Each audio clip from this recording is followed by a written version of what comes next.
We can get started. Well, thank you all for joining. This is going to be a nice little small cozy environment for us today on a topic. Welcome to the Product Leader Summit Virtual Speaker Series. If you have been to one of these or if this is your first one, our goal is to one, make connections within the product space. We know in the past couple of years, product has been incredibly turbulent, and we've seen a lot of folks leaning into one, help each other and make connections, but also help each other learn from each other. And one of the things we've been trying to do with our mission is to foster the next generation of product leader speakers.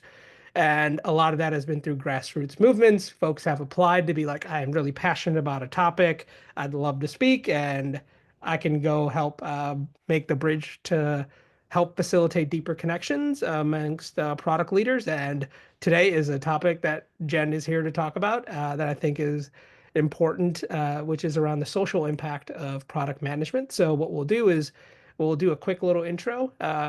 Jen, I'll kind of tee it up to you to introduce yourself and the topic itself here. But thank you for taking the time and putting together a great presentation and a talk for us. We'll give Jen about 30 minutes here or so to talk about the topic. She's got a couple questions, so she wants to keep this highly interactive. And then we'll have a Q&A session towards the end, and then we'll have a small group networking at the end as well to close this out. But thank you, Jen, for making the time to be here with us today. I'll hand it over to you if you want to go ahead and take over the screen sharing abilities. All right, I will share my screen. And I am using, I'm a big Google Workspace person, but today for the first time, I'm trying out, one of a million different new AI presentation tools, right? So you can see the fancy animation that I had nothing to do with because it was some random AI tool that did it for me. Fabulous. Love that. Thank you all so much. It's just a little room of us folks here who are interested in this topic today on Valentine's Day. And what I wrote in a post on LinkedIn earlier is that this topic is near and dear to my heart. So it's very thematic that we're here on Valentine's Day. And yeah, excited to just share with you sort of some of my journey so far and some of my observations. I have a colleague at MeritAmerica, the nonprofit where I work, Tudo. She's our head of experience design. She's also on the call. So she's another good person to help field questions and provide perspectives. And with that, let's get into it. So we'll start out just with a little bit about my journey, and let me put my LinkedIn profile in the chat. So before MeritAmerica, and I've been at MeritAmerica, it's a workforce development nonprofit. I've been working here for 3 years as chief product officer. Prior to my experience at this nonprofit, I was always in Silicon Valley for-profit organizations. So I grew up here in Silicon Valley. Worked at Intuit for over a decade, ended up doing a startup with some fellow colleagues from Intuit that Google acquired. It was called Writely, and we relaunched Writely as Google Docs. So that's sort of a little bit of my claim to fame. And then since then, did a lot of different startups, really looking around for different problem spaces that I found to be most compelling and motivating. Ultimately found online learning as a space that I found really impactful and interesting and fun. And then, just recently in the last 3 years, joined MeritAmerica, which is a nonprofit in the space. So at MeritAmerica, we're focused on the 53 million people in the US who are low-income workers, most of whom do not have college degrees. And we're trying to create pathways for them to get into upwardly mobile careers so that they can make family-sustaining wages. So in a nutshell, that's my journey. And so I think the point of what we're going to do today is to kind of explore together, how to approach creating positive social impact through technology. What are the different options out there that you might consider for, as you start to think about the next step in your own career? So let's get into it. why bother to even consider social impact? Well, I think, with most of the speakers and most of the conferences, et cetera, in the product sphere, the emphasis is on for-profit organizations, which is great. There are clearly lots of opportunities there. But there are opportunities in organizations that are more social impact oriented. So overall, the number of social impact organizations is growing a lot. We'll get into some specifics around that. There are more nonprofits, more B corporations, which are benefit corporations that sort of go through a pretty rigorous process to win the B-Corp sort of certification and have a double bottom line for social impact as well as for shareholders. There are also more social entrepreneurs these days as well. I think also there's a shift coming into the 2020s here in values, where many professionals, whether they're early in their careers or later in their careers, are seeking more meaning in work than just sort of maximizing profit. Don't get me wrong, that's what we do in capitalism, right? Is we maximize profit. But you don't have to make that the centerpiece of your work. There are options. The other piece that's coming into play here is technology. I mean, the digital transformation has been hitting our for-profit organizations for a long time, and nonprofits have been a bit of a laggard, but it's really catching up. And in part, it's catching up because of social impact investors.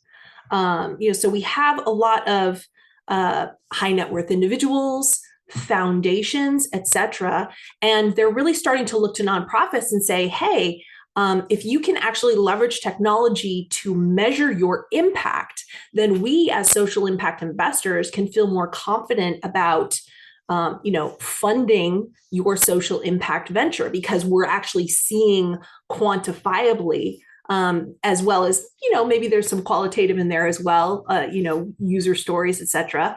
But I think that the technology that is applied to traditional nonprofits, which may have been very low tech previously, are enabling this greater confidence among impact investors, which then, leads to additional investment. So I think these are some of the key factors that are making social impact organizations a really more viable option for product professionals potentially than in previous times. Okay, so moving on.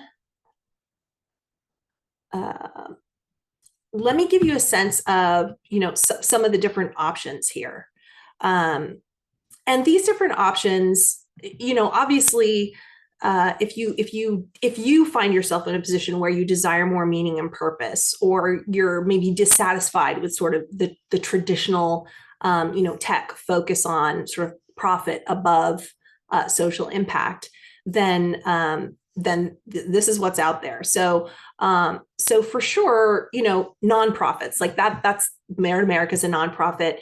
Khan Academy is another example of a nonprofit that they have a staff of more than 100 engineers, right? I mean, MeritAmerica, we're pretty small. Our product team is like, around 15 people.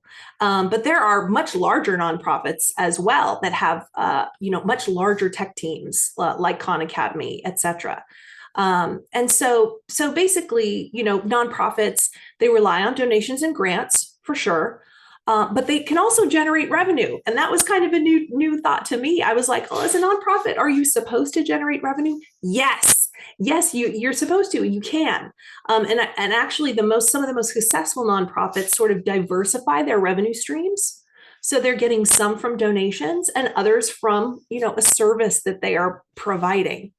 Okay, so then government organizations. Now, hey, it's a dynamic world out there. The world of government organizations and the jobs available is changing in real time. But just like technology has come to nonprofits, and now it's turning into a real area of focus and opportunity. I think the same is true for government, right? I mean, don't we all want to be able to interact with our government services in a way that doesn't require paper forms, et cetera. And so various government agencies are trying to modernize. In particular, one I wanted to mention here, there's something called the U.S. Digital Corps. Think of it as like a Peace Corps or a AmeriCorps or something, but it's specifically for tech professionals to do a tour of duty, so to speak, working for the U.S. government and helping to modernize our government services. So increasingly, there are options there. Mission first for-profit companies. This is a tough one, y'all. So there are mission first for-profit companies. I'll just bring up one example. Arcadia, maybe one you haven't heard of. They're out of Washington, D.C. They have built a data platform called the ARC platform to help businesses sort of harvest clean energy from wind and solar power, et cetera. They're, I think, a Series E or F funded company, and they're an example of a tech company who's really dedicated to positive social impact. So it's an example where people who love technology and problem solving have chosen a specific area of social impact to make a difference in. So these companies do exist out there. I think a lot of for-profit companies maybe say, hey, I have this great social impact mission, and there's also sort of a PR version of a mission-driven company. So, obviously, if mission is important to you, when you're talking with companies, you have to kind of judge for yourself and say, are we just paying lip service? Is this like a PR mission that we're trying to use to get benefit from in the market, or is this truly, kind of a visceral part of what the company does? And then last but not least, B-Corp. So I mentioned those before, and I'll put this link in the chat. There are about, I think, between 8,000 and 10,000 B-Corps in the world right now. It's been growing a lot. I think there were only 6,000 in 2022. So more and more organizations are interested in going through this certification and really, kind of making it clear to their shareholders that they do want to have sort of a double bottom line here. Varun, I'm just looking now in the chat. I see, where would I place the philanthropic initiatives by tech CEOs in here? Yeah, I mean, I do think that a lot of corporations, run by wealthy individuals, might have a corporate nonprofit entity. So, for example, Google has google.org, and actually MeritAmerica is a really big partner with google.org as an example. So we do a lot of work with them. We do get some grants with them, and they also help us unlock some of the financing for the programs that we offer to low-income workers. So they're also a part of sort of our earned revenue system. And then there's also, the CEOs, they may have their own sort of, separate foundations. So for example, Eric Schmidt has a family foundation, and he has an organization called Schmidt Futures. And for a few years, my role at MeritAmerica was actually in part funded through the Schmidt Futures Foundation. So there are both corporate sort of benefit organizations, as well as individual sort of family, and there are lots of them. There are lots of them. So just as we'll get into this later, but another option, besides going to work for an existing social impact organization is to create one, right? Is to be an entrepreneur and found your own. And actually, just like if you wanted to found a for-profit company, you could seek seed funding and funding through VCs. You can do the same thing as a for-profit through lots of different sort of nonprofit focused incubators and foundations where you can get grants to start social impact organizations. So that's kind of fun. So like basically all of these different kinds of organizations increasingly, because they're leveraging, technology to either, scale their organization, as is the case with MeritAmerica, or to, offer their services just out the gate. They need the typical things. They need some software engineers. They need some product management, some product design, some data science. And that data infrastructure is, as I said before, really key to measure the social impact. Social impact measurement is like just as important as kind of, delivering the social impact services.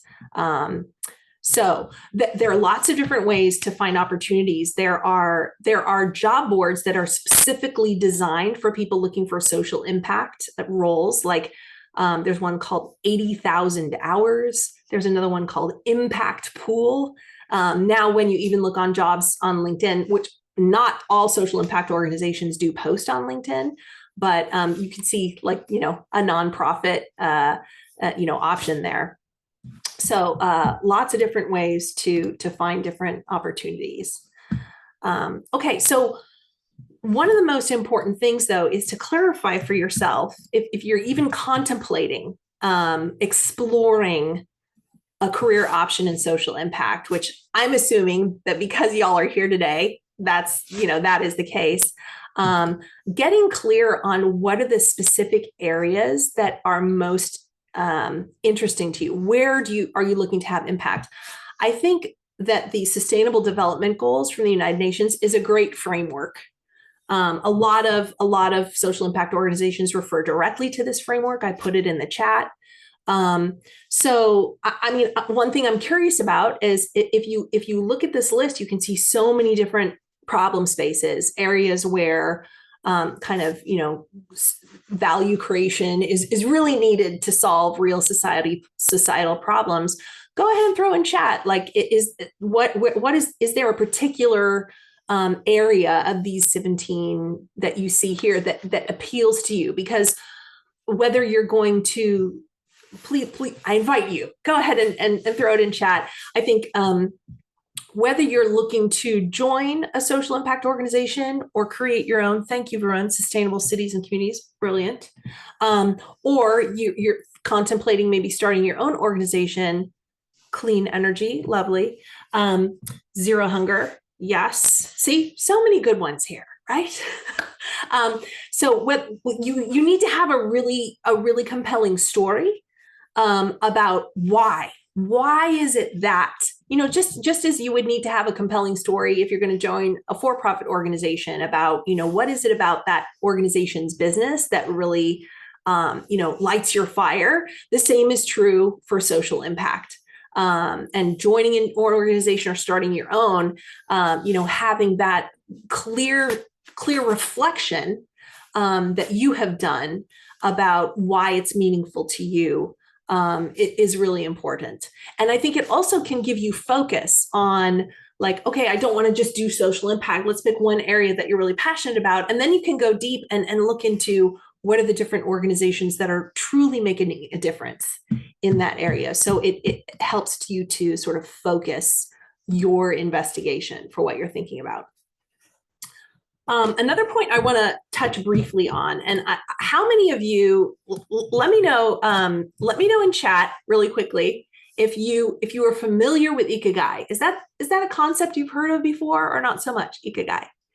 Yes. Okay, Brian, you waved your hands, and Juhi, you raised your hand. Great. Some of you maybe have, some of you haven't. I put a nice article in chat to reference, and yeah, Nishi.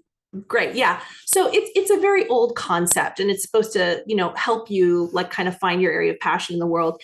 And what I'm proposing here is a little bit of a twist of how you think about the conflation of things that you're trying to focus in on. So of course, part of it is what you're good at. And if you're here, it means, you're good at being a product professional. There's something, you have a craft, right, that you're trying to advance. So you want to be able to continue to advance your craft. You don't want to have to dramatically change, what you love doing and what you're good at. in order to get into social impact, what you can be paid for, right? And we'll talk about pay in a minute. But yes, you can't, nonprofits and social impact organizations, it doesn't mean you don't get paid.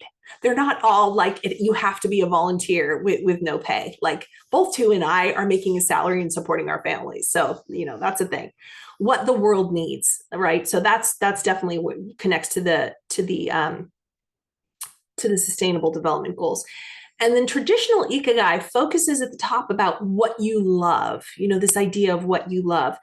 And I've changed that slightly. It's just a slight thing, but it's about what you care deeply about making better. You don't love world hunger, right? But you may care deeply about improving that. And so that's just a little bit of a twist. But I think ikigai is a helpful framework that again may provide some framework to focus you in on areas that you care about the most. Okay, why are we going back to there? So let's keep on going. Okay, so last word on finding your focus, and then we'll move on. We've talked about reflecting on your personal values and interests, problem spaces that you're passionate about, etc.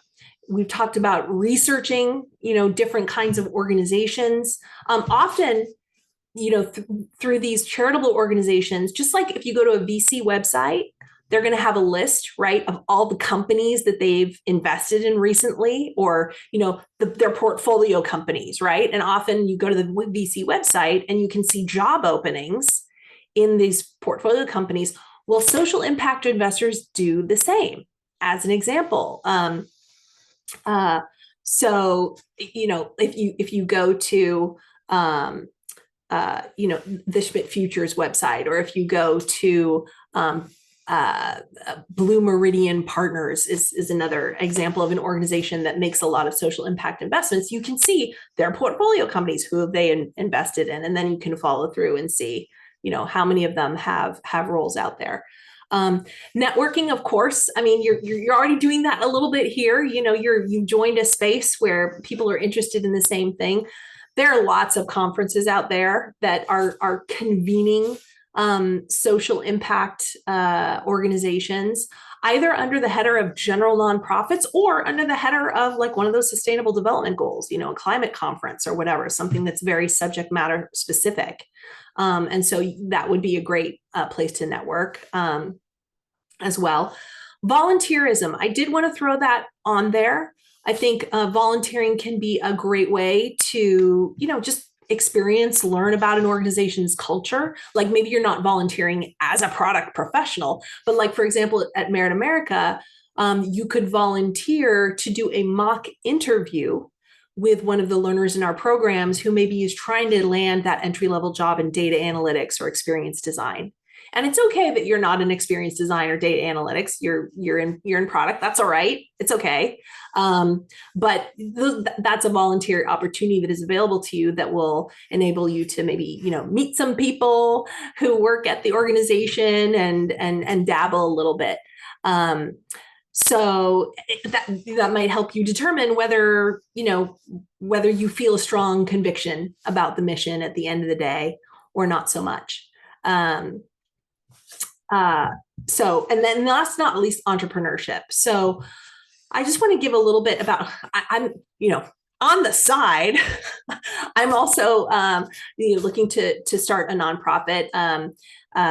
It's actually like you can have a nonprofit and a for-profit. OpenAI did that for a while, right? They had like a for-profit and a nonprofit, and now they've ditched the nonprofit. It's very confusing, but you could have like a for-profit company with a nonprofit arm or vice versa. And so we were just talking about my parents earlier. My parents are getting older, so I'm thinking about the potential for AI to help out seniors, to improve their quality of life, right? So I'm thinking about this. So it just like for a for-profit company, you need to like come up with a business plan. You need to have like a proof of concept, just like you would for a for-profit startup. And then you can decide, do you want to try to raise some money for VCs, or you're looking at the business model and you're like, oh, I think I really need a grant of some kind to get this started. Um, just as an example, MeritAmerica, we started with a cohort of 15 low income workers. That was about 6 years ago. So that was just a pilot, right? A proof of concept that then allowed the organization to break into a grant. And from there, we've grown. And this year, we're going to be working with more than 7,000 low income workers. So really a lot of scale there. So, but you can start small, right? Start small with your proof of concept, just like you would. It's lean startup, right? Same kind of principles applied. Yeah. Okay. Next up is we're going to talk about barriers. What is stopping you? So again, if you've joined this session, you're interested, maybe there is some kind of lack of awareness. You're not aware of opportunities. Again, I worked for a couple decades in the for-profit sphere. I wasn't paying attention to what was going on in the area of social impact. I was working full time. I was raising a family and 3 kids, and just trying to get through the things every day. And then since I have been at a not-for-profit and been part of that ecosystem, it's wow, now I'm aware, because I'm in that sphere, of so many different opportunities and so many different ventures are out there. So it could be a lack of awareness that is holding you back. And the good news is, again, I think by doing your own research, there's a lot that you can find out on your own, and also through networking. Maybe you wonder if tech for social impact is really a thing. And that's a big part of why I'm doing this as a webinar as well, because it is a thing. And I just want to make sure that everybody knows, like, I'm a chief product officer, and 2 is head of experience design, and we're working in a nonprofit. And yeah, I see more and more like, product leadership, product management, and, kind of product development function opportunities out there. This idea that you have to choose between profit and purpose. I think that, we each care about the craft of product and building product and technology. That's what we love to do. And so, you may think, oh, if that's what I love to do to advance my career, I have to do that at a for-profit company. And again, what I've seen in the last 3 years at MeritAmerica, and what I've witnessed, talking with others, is that's not the case. You can really, you're still building product, right? It's just that your KPIs are a little bit different. So, your KPI isn't necessarily revenue that you're bringing into the organization, but whatever your KPI is for the social impact you're trying to achieve. So like at MeritAmerica, as an example, the KPI that we focus on is the wage gain that a worker earns before versus after the program. That's a longitudinal KPI, right? So we're also obviously looking at more short-term proxy metrics that we're tracking to measure short-term success. But so you're tracking to different metrics, but you're still using the same fundamental methodologies, and I'll talk kind of refer to those a little bit later. We talked anxiety about the crises facing humanity. Sometimes it can be so much, y'all, that we just, it's deer in the headlights. We're like, there are too many problems. We can't do anything. Oh, I'll just do my little life and, earn a profit for the corporation. And that's okay. If that's what you need to do, that's cool. Like, that's what I did for the majority of my career. I will say that I think that, breaking out of that can be quite empowering. So I encourage you to take a look at that. Not knowing what problem space to focus on, your focus area, where to find jobs, maybe those are holding you back. I hope I've addressed a little bit of that so far. Um, this one is interesting, like thinking you need to be a hero or you need to have some unique quality. You don't. You just have to be a product professional who knows how to build tech and, then just find an organization who's trying to do that in an area of social impact. So you don't have to be, some crazy martyr or hero to get into it. Fear of failure. So the way I thought about this early on was I felt like, oh, what if I go to nonprofit and, that sort of like, somehow shades my career and I can't go back to for-profit if I need to at some point. And I'm here to say, that's a myth. Let's bust that. So just very recently, we had hired a head of data who was at MeritAmerica for, I don't know, a year and a half. And he recently left us, he totally fine. We were super supportive. He's now going to be working at Roblox and, making a boatload more money, which he needs to do because he has a couple, young kids and was feeling a bit of a pinch financially. It's okay. So I don't think it's true that for-profit companies look at, you worked in a nonprofit, and somehow that makes you like less valuable as a product professional. It's still the case that like with any job, if you build great stuff, if you build great value, that's what the companies will look at. So hopefully that fear isn't a big piece. This last one about fear that your efforts won't be scalable. I think it is true in the past that I had this impression of nonprofits as like, oh, they're hyper local and they're very manual. They're not very professional. They're volunteer based. And again, not the case anymore. Increasingly, social impact investors, they want to invest in nonprofits that do have a scalable model. So it's great if you have social impact at a very local level. That's great. Hey, have you designed it in a way that could scale nationally or internationally? And there are a lot of nonprofits who are doing that. That has been the focus of MeritAmerica for sure. Not so much internationally, but at least nationally, wanting to scale up quite a bit. So I think for each of these barriers, hopefully, these are things that we can all overcome as we look at potential opportunities. I know I'm running out of time here, and so I'll just touch on the last few slides really, really briefly. And I want to talk about the money piece of it, okay? Because at a social impact organization, if it's at a B-Corp or a mission-driven for-profit, you're probably going to be making, not as much as at like, Meta or something, but you'll be making a competitive wage. At a non-for-profit, you're going to be making a little bit less. For sure, that's going to happen. And so I think, that's something that you need to look at. Now, a lot of times now people are posting what is the salary. So you can look and you say, is that acceptable to me? And if not, don't go for it. But I think one thing that I wanted to challenge folks on, there's this concept of a hedonic treadmill. I don't know if you've heard about this. I'm going to put the link in chat. But basically, it's the idea that no matter how much you earn, you always want to earn more.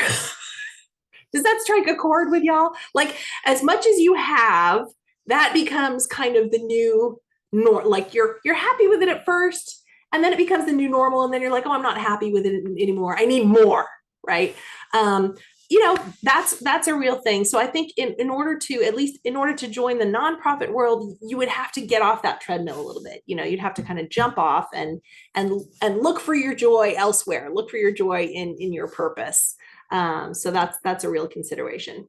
The last two slides here, we're just going to be about some of the difference and similarities. Some more difference and similarities between for-profit organizations and not-for-profit organizations. I think in the interest of time, I'm just going to kind of like glide on through here.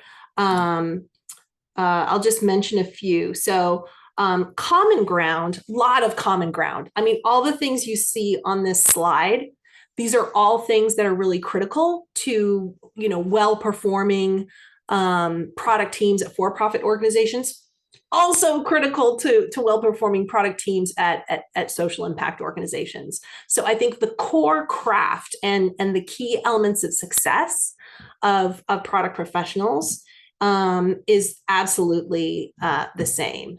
And in terms of challenges that you have that are unique, measuring success in a for-profit organization. Often, it's about revenue, so it's about the transaction, right? And transactions are very, they're kind of short term, they're immediate. Whereas in a social impact organization, it may take time for that positive social impact to actually manifest, right? So there's some element of like, it's harder to measure that longer term, that longitudinal impact. So that's more of a challenge. Scaling challenges, I talked about that a little bit. Funding instability, I mean, for profit, if you're talking startups, for profits have funding instability as well. But it is true that funders can change their priorities. Just because you get, a grant or a big donor in 1 year doesn't mean you're going to get it the next year. And that's again why you want to diversify and you want to have sort of some earned revenue streams as well, ideally. I think that in a social impact organization where it's not a product-led organization, like it may not be a technology-first organization, because ultimately, you're not out there trying to build the most competitive technology, you're trying to have social impact. So you may be working with cross-functional partners who don't understand product very well. So I think there is more education and more in your collaboration with your stakeholders, helping them understand, how product is going to add value, how to work effectively with product, like by bringing problems instead of, I want this thing, and you run in with those same kind of issues at some for-profit companies, but I think it's particularly true at a not-for-profit. And then in terms of attracting tech talent, that does come down in some sense to compensation. So I think, there are folks who are attracted to the mission and to the social impact, but because you're getting less compensation, and in particular, you're not getting things like stock options, that doesn't exist, right? So you don't have the equity component of the comp. So that is a challenge in terms of recruiting for your team. So with that, I just wanted to put up sort of like an inspiring, albeit somewhat retro view of what a utopian future might look for us humans. And, as an inspiration of like, hey, we're probably not going to get here until we have a lot of people who are actively working in social impact. And that's an invitation, hopefully, for you all to consider the possibilities for you in this world. And with that, I'll just throw up my email address here. I gave you my LinkedIn profile earlier. Just thank you so much for attending today, for being open to explore social impact areas. And that's all I got for today. Thanks so much. Thank you, Jen. Learned quite a bit, things that I hadn't thought about this space. So thank you for actually bringing light to that. We've had a couple questions in the chat. I think Varun, you had asked one if you want to come on.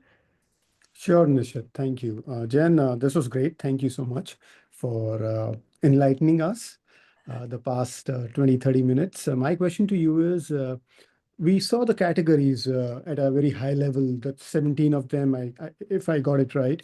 In your experience, are there opportunities to get involved in these categories on a part-time basis with a focus on us being product people? Is that in a venue that you have encountered or that you can shed some light on? Yeah, I mean, I would say that that nonprofit organizations often have formal programs to work with volunteers, and volunteerism at nonprofits is a thing. I think for B Corps and mission-driven for-profits, probably not. They'd want you as a contractor. They'd want an agreement. They want to pay you, right? They're not used to working with people for free. But if there was a particular sustainable development goal that you were interested in, you did some research, you found, oh, there are these 3 organizations. God, they're doing amazing things. You could reach out to them and say, hey, I would love to volunteer some of my time. Here are my areas of expertise. How could I help out? I mean, I think that we, just as an example, at MeritAmerica, we Bain, which is a consulting company, they have this formal program where their employees can do what they call an externship. Basically, they loan someone to your organization for between 6 and 9 months. And we had lots of Bain externs. I think the last one was just recently. Some of them did strategy work. Several of them actually, helped about things related to product. And one of them we ended up bringing on as a full-time employee. She's our senior product manager at MeritAmerica. She's been doing it for several years from now. She joined straight from Bain after her Bain externship. So I think, nonprofits are very happy to hear about, oh, you have some expertise in a thing and you're willing to spare some time for us. Wow. Often we make the extra effort to make that work for the organization. Awesome. Thanks, Jen. I've got a couple questions, but I'll let somebody else pop in if they've got one in the audience.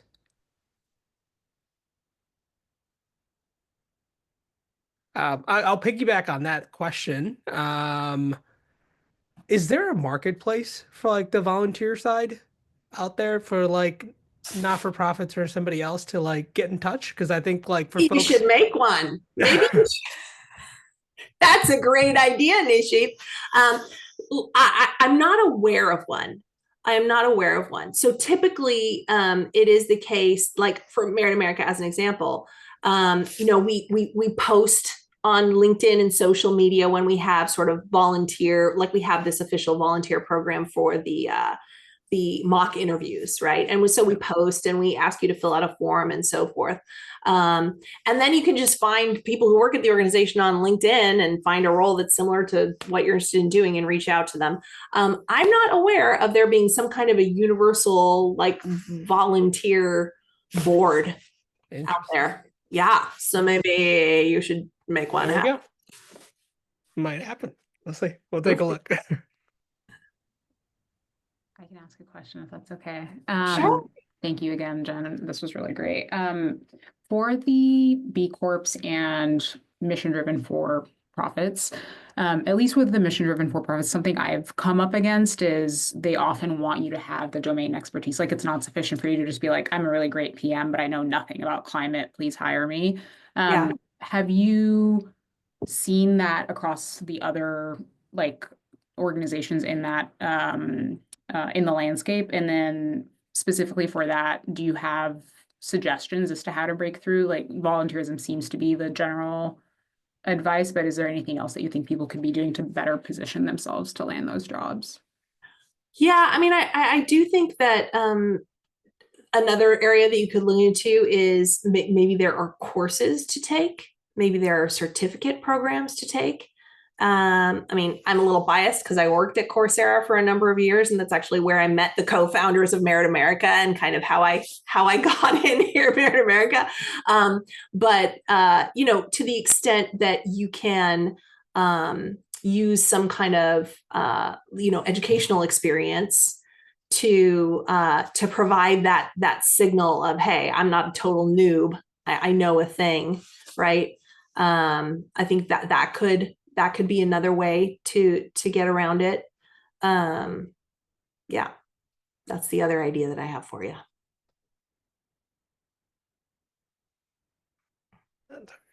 Any questions from the audience? I've got one, if there's nothing else. Jen, as you're kind of thinking about this, I think you've got a very unique experience where you've had like successful for-profit experience that have led to like amazing outcomes. And now you're in this not-for-profit space where you're taking advantage of those. So I guess from your unique lens, what are things you've learned in the not-for-profit sector that for-profit leaders should think about doing differently? Hey, listen, I mean, I think that the idea of having KPIs that are oriented towards the positive impact that you're trying to have that aren't profit and revenue, like I think profit and revenue is just, it sometimes falls short. And here's why, because you can gamify it, right? And that's what leads for-profit organizations, I think, into some not great business practices. And sometimes, right, is because they're in their efforts to create value for shareholders, they're actually detracting from the value that they're offering to their customer base. Like there is tension. I think, you know, at a lot of the places I've worked at, there's tension between, okay, what if we invest in this initiative? We know our customers are going to love it, versus, ooh, but if we invest in this initiative, we're gonna boost our revenue in the short term. Maybe it's because you know, you have one B2B customer who's like, I'm not going to renew if we get this thing, versus like we have like, you know, 10 other different customers who this would be a game changer for them, but you're going to do the one thing for the big B2B customer to get the money. Not saying that that's wrong. But, you know, there are various examples where that tension plays out, not really in the favor of social impact. And then I think, you know, maybe just understanding, I think one thing that nonprofits do really well, I'll say one more thing, is, and this is something that Tu and I talk about all the time, is, oh, if we were to do this, what might be the negative impacts? What might be the unintended impacts of this product initiative that might actually put our learners, in our case at MeritAmerica, at risk? Might turn out, you know, we have a hypothesis, but what are the risks there? And I think that that's maybe thinking that that for-profits don't do quite as much, right? What are the potential negative impacts, unintended, or what have you? And then maybe take that into account when you're prioritizing things, and maybe trying to minimize the risk of negative impacts for the audiences that you're trying to serve. Yeah, that makes a lot of sense. Awesome. Cool. Well, Jen, thank you for the question. I think Varun had one more question. Did you have one more question, Varun? Yeah. I do. Go Sorry, ahead. Nishit. Go ahead. One last one. Jen, just curious, how is your organization approaching all the buzz around Gen AI? And I saw a few things about it written on your LinkedIn profile as well. Just curious, what's the discussion around building the trust with customer base before implementing, so on and so forth? Absolutely. So we're approaching, and Tu, feel free to join in on this one. We're approaching it in a couple different ways. One is, we're like, hey, you know, our mission is to support low-income workers to break into entry-level tech careers. We're like, we want them to be able to use all these new tools coming out, right? So we're really encouraging of our learners. We're like, hey, when you're working on your resume, you know, use the Chat GPTs and the Geminis, and yes, you know, you have to curate, you know, so we kind of give them do's and don'ts, but we're trying to make sure that they're aware of these tools, and so that they can leverage them to their best advantage, right? And these are folks who, when they come into our programs, they don't have resumes. They certainly don't have ones that talk about their transferable skills. They don't have LinkedIn profiles. They've never used Slack. They might not have a Gmail address. I mean, you know, we're really trying to help sort of acclimate these folks to these upwardly mobile careers and give them every advantage, right? So that's one way we're thinking about it, is kind of like from a training perspective. Also internally. So a lot of our secret sauce is we have coaches who are working with learners. So, you know, how can coaches leverage these tools? You know, if they want to say something to a learner, they're not sure how to say it. Well, that's something that the LLMs are really great at. Like, how can I say this in a more compassionate way? Or how can I ask this question in a way that's non-threatening? You know, all that kind of a thing. I think in addition, what we've been trying to do is to seek specific grants to help us build technology, because it's not something that we would prioritize for our core team, because the risk is higher and because the benefit is less certain. So we're prioritizing on our core team, kind of doing the nuts and bolts of building out our platform and our technology and our data infrastructure.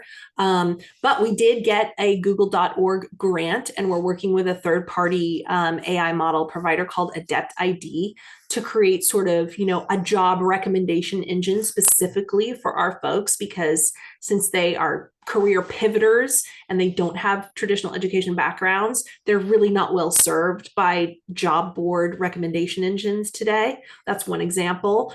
We just submitted last week for another grant to try to create like a coach assistant, sort of like a coach hub that maybe can ingest the recordings of the one-on-ones with coaches and learners and give coaches tips on how to coach more effectively, as well as maybe give coaches primers, like briefings on, oh, these are the people you're going to be talking with today. Here's some areas to explore with them. So I would say we're approaching it from the perspective of, we want to leverage the off-the-shelf the tools as much as possible to make our work easier and to help our learners. And we want through kind of individual funding to pursue some of those higher risk experiments, I would say, in a way that is not detracting from what we need to do, what we need to build today to support our learners.